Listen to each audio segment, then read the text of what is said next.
Hej Ole. I dag vil jeg snakke om energioverførsler og energiomdannelser i det her pendul, som svinger lige nu. I det at det her pendul svinger frem og tilbage, kræver det, at den bruger og omdanner noget forskelligt energi. Hvis jeg lige prøver at trykke stop her, og trykker langsomt, så det måske er lidt nemmere at følge med. Så vil vi kunne se, når jeg løfter det her pendul, at der bliver dannet potentiel energi. Det ses ude i energigrafen her til venstre. Det her potentielle energi, det vil altså gøre, at når jeg om lidt slipper det her pendul, så falder det ned, og det her potentielle energi bliver altså omdannet til kinetisk energi, altså bevægelsesenergi, i det at pendulet så bevæger sig. Det kan ses nu.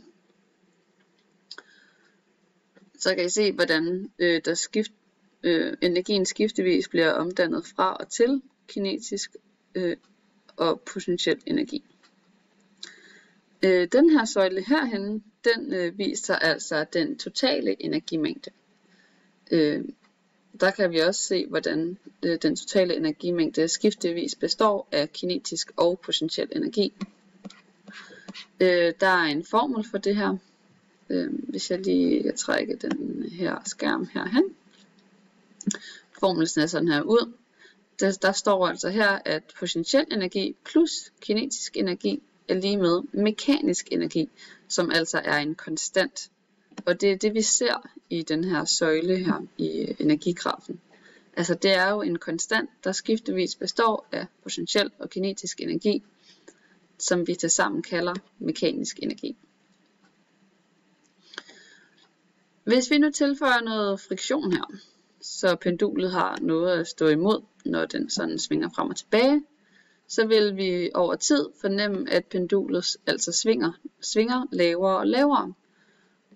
Og det er altså fordi, at den her kinetiske og potentielle energi, lad os bare kalde den, fordi den her mekaniske energi altså lige så stille vil blive omdannet til termisk energi, altså varmeenergi, i det at pendulet nu har noget modstand, når den svinger frem og tilbage. Der er en søjle her, som har været lidt skjult før, men nu begynder den altså at vokse lidt, fordi der bliver dannet termisk energi. Og vi kan se i den totale energimængde her, at den altså nu ikke består af kun mekanisk energi, men det her termiske energi altså begynder at fylde, fordi at den mekaniske energi bliver omdannet. Så det at pendulet her falder lavere, det skyldes altså den her omdannelse af de forskellige energier.